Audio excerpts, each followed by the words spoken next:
Aku berjanji tak akan mengganggumu. Mohonlah kepada Tuhanmu agar melepaskan tanganku. Sungguh aku tidak akan menyakitimu. Assalamualaikum warahmatullahi wabarakatuh. Kisah Siti Sarah, wanita tercantik yang selamat dari godaan nafsu Fir'aun. Contoh teladan dari para istri Nabi lainnya datang dari dua istri Nabi Ibrahim. Yang pertama adalah Sarah atau Siti Sarah. Istri pertama Nabi Ibrahim ini contoh muslimah yang selamat dari godaan nafsu Fir'aun. Sarah dikenal sebagai wanita terbaik pada zamannya. Selain cantik, ia juga cerdas dan mempesona. Nabi Ibrahim alaihissalam sangat mencintainya. Ia juga sangat mematuhi sang Abul Anbiya. Ibnu Asakir meriwayatkan hadis dengan sanadnya dari Anas bin Malik yang berkata bahwa Rasulullah SAW, Yusuf dan ibunya Sarah diberi separuh keindahan dan kecantikan. Ibnu Asakir juga meriwayatkan hadis dengan sanadnya dari Rabi'ah al-Jurazi yang berkata, kecantikan dibagi menjadi dua, satu bagian untuk Sarah dan Yusuf, satu bagian lagi untuk seluruh manusia. Riwayat lain diceritakan Ibnu Abbas yang berkata, Allah Azza wa Jalla membagi keindahan kecantikan ke dalam 10 bagian, 3 bagian untuk Hawa, 3 bagian untuk Sarah, 3 bagian untuk Yusuf, dan 1 bagian untuk seluruh manusia. Dari hadis tersebut tergambarkan bahwa Sarah adalah wanita tercantik di dunia dan wanita paling besar cemburunya kepada suaminya, Nabi Ibrahim alaihissalam. Cobaan terbesar yang menimpa Sarah tatkala harus ikut dengan Nabi Ibrahim menjalankan dakwahnya. Suatu ketika, karena dakwahnya tak diterima di negeri Babelonia, Nabi Ibrahim dan Sarah pindah menuju Syam. Saat itu, Syam dilanda paceklik. Lalu mereka pindah lagi menuju Mesir. Di tempat ini, diuji pada suatu hari, seorang pejabat istana mendatangi Ibrahim dan Sarah.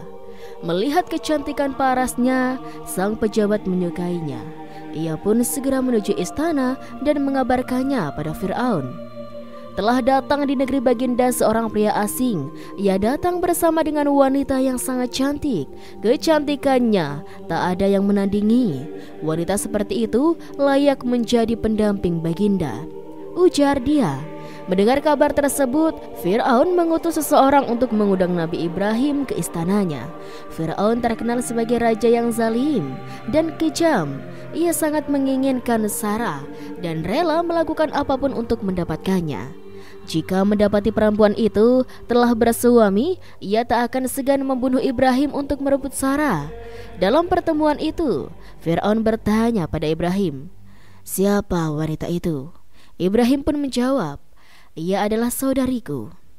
Mendengar jawaban tersebut, Fir'aun pun melepaskan Nabi Ibrahim dan meminta agar Sarah dibawa ke istana. "Dan inilah dia, kemudian kirim dia padaku agar aku dapat melihatnya." Berikut permintaan Fir'aun. Ibrahim pun pulang menemui istrinya. Ia berkata, "Sesungguhnya penguasa zalim Fir'aun telah bertanya kepadaku tentang dirimu. Lalu aku memberitahu kepadanya bahwa kamu adalah saudara perempuanku. Jangan memberitahu kebohonganku kepadanya, karena sesungguhnya di dalam kitab Allah kamu adalah saudara perempuanku dalam Islam," kata Ibrahim. Kemudian Sarah memenuhi undangan Fir'aun. Hatinya berkecamuk. Pelayan istana telah menyiapkan semua kebutuhannya, sehingga pakaiannya begitu indah. Perasaan Sarah sangat sedih. Ia enggan berpisah dengan sang suaminya dan takut tersentuh oleh Fir'aun yang jahat. Sarah kemudian mengadu kepada Allah. Ia beribadah dan bersujud, kemudian mengadukan kesedihannya. Ia memohon perlindungan kepada Allah. "Ya Allah, jikalau Engkau mengetahui bahwa aku beriman kepadamu dan Rasulmu, mengetahui bahwa aku menjaga kehormatanku untuk suamiku, maka janganlah Kau jadikan Raja Kafir itu berkuasa atasku," kata Sarah sembari menangis. Sarah kemudian bertemu dengan Fir'aun. Melihat kecantikannya, timbul nafsu dalam diri Fir'aun. Berkali-kali sang raja ingin menyentuh Sarah, namun tangannya terasa melepuh. Fir'aun tak mampu bergerak, tangannya terpaku di dada. Fir'aun kemudian berkata pada Sarah, "Aku berjanji tak akan mengganggumu. Mohonlah kepada Tuhanmu agar melepaskan tanganku. Sungguh aku tidak akan menyakitimu."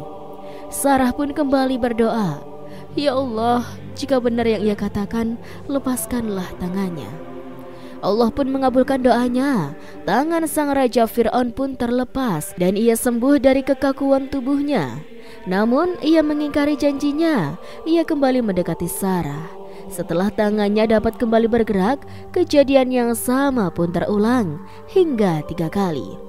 Fir'aun akhirnya menyerah. Ia justru ketakutan dengan kemampuan Sarah membentengi diri. Ia menuduh Sarah adalah makhluk halus rupa setan yang pandai ilmu sihir. Fir'aun pun segera memanggil pengawalnya dan berkata, "Kau bukanlah membawa seorang wanita, melainkan membawa setan." Si pengawal diperintahkan membawa kembali Sarah ke rumahnya. Sebelum pulang, raja memberikan seorang budak kepada Sarah sebagai hadiah. Budak itu cantik seperti Sarah. Ia adalah Siti Hajar. Saat tiba di rumah, Ibrahim bertanya kepada Sarah, "Apa yang terjadi?" Lalu Sarah menjawab, "Allah telah menolak tipu daya raja kafir itu, dan ia memberiku seorang pelayan wanita yang namanya disebutkan di Al-Quran agar sejarah hidupnya menjadi teladan tertinggi bagi seluruh wanita di seluruh zaman dan tempat panutan di semua sifat mulia yang menjadikannya kebahagiaan dalam taat kepada Allah sebagai simbol kehidupan rumah tangga." Kehadiran Siti Hajar dalam kehidupan Nabi Ibrahim berkat istrinya Sarah. Dari berbagai sumber yang ada disebutkan bahwa Hajar adalah wanita yang kulitnya berbulu, memakai celak, rambutnya keriting cantik, berbahasa Arab dan berketurunan Arab. Hajar juga seorang wanita cerdas, kepribadiannya bening dan bersinar serta sangat malu. Siti Hajar pada awalnya merupakan budak yang membantu salah satu istri Nabi Ibrahim. Ia didatangkan dari tanah Kan'an untuk menemani Nabi Ibrahim dalam perjalanan panjang dari Mesir menuju Mekah. Pada saat itu Sarah belum juga hamil, sementara ia sudah semakin menua. Cintanya kepada suami membuatnya berpikir untuk bisa memberikan seorang anak laki-laki sebagai penerus perjuangan. Maka ia pun meminta kepada Siti Hajar untuk menjadi madunya, menikah dengan suaminya. Ia ingin Siti Hajar bisa memberikan seorang putra kepada Nabi Ibrahim. Apalagi ia juga sering merasakan suaminya sangat rindu untuk memeluk seorang anak.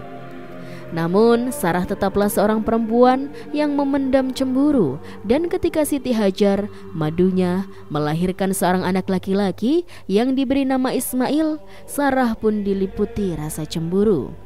Ia pun berjanji tidak akan mau tinggal dengan Hajar dan anaknya dalam satu atap. Kemudian pada waktu itu datanglah perintah dari Allah kepada Nabi Ibrahim agar membawa istri keduanya, Siti Hajar, dan bayinya Ismail menuju tanah Mekah. Maka mereka pun berangkat untuk menempuh perjalanan jauh. Ibrahim dan istrinya bergantian menggendong bayi yang baru lahir hingga tiba di tanah Mekah pada waktu itu. Mekah sangat tandus, tak ada pohon, tidak ada air dan sepi dari manusia. Saat itu mereka melihat ada bukit berwarna merah. Di atasnya terdapat bekas rumah tua dari dahan-dahan kayu yang sudah mengering. Juga ada bekas kantong air penampungan hujan. Di sanalah, seperti diriwayatkan dua sejarawan terkenal, At-Tabari dan Ibnu Al-Atsir, Nabi Ibrahim meninggalkan Siti Hajar dan bayinya Ismail. Siti Hajar pun merengek sambil menangis agar suaminya tidak meninggalkan dia dan bayinya di tempat sepi dan menyeramkan itu. Namun Nabi Ibrahim tak peduli. "Kemana engkau akan pergi dan meninggalkan kami di padang pasir yang tidak ada manusia? Apakah Allah yang memerintahkan kamu, wahai suamiku?" Siti Hajar bertanya kepada suaminya. Tanpa menengok lagi kepada istrinya, Nabi Ibrahim pun menjawab singkat, "Ya." Tak ada lain yang bisa diperbuat Siti Hajar. Akhirnya ia pun berkata lirih penuh penyerahan diri kepada Allah Subhanahu wa Ta'ala, "Kalau begitu, Tuhan pasti tidak akan membiarkan kami." Siti Hajar tampaknya yakin betul dengan janji Allah Subhanahu wa Ta'ala. Dalam diam tanpa melihat lagi suaminya, ia pun menengadahkan wajahnya ke langit dan berdoa, Sementara itu, dari kejauhan, Nabi Ibrahim pun melakukan hal yang sama, menatap langit dengan mengangkat kedua tangannya dan berdoa, "Ya Tuhan kami, sesungguhnya aku telah menempatkan sebagian keturunanku di lembah yang tidak mempunyai tanam-tanaman di dekat rumah Engkau Baitullah yang dihormati. Ya Tuhan kami, yang demikian itu agar mereka mendirikan sholat, maka jadikanlah hati sebagian manusia cenderung kepada mereka, dan beri rizkilah mereka dari buah-buahan, mudah-mudahan mereka bersyukur." Al-Quran Surat Ibrahim ayat 37. Menurut Muhammad Alisa, sepeninggal Nabi Ibrahim, Siti Hajar hanya bisa pasrah.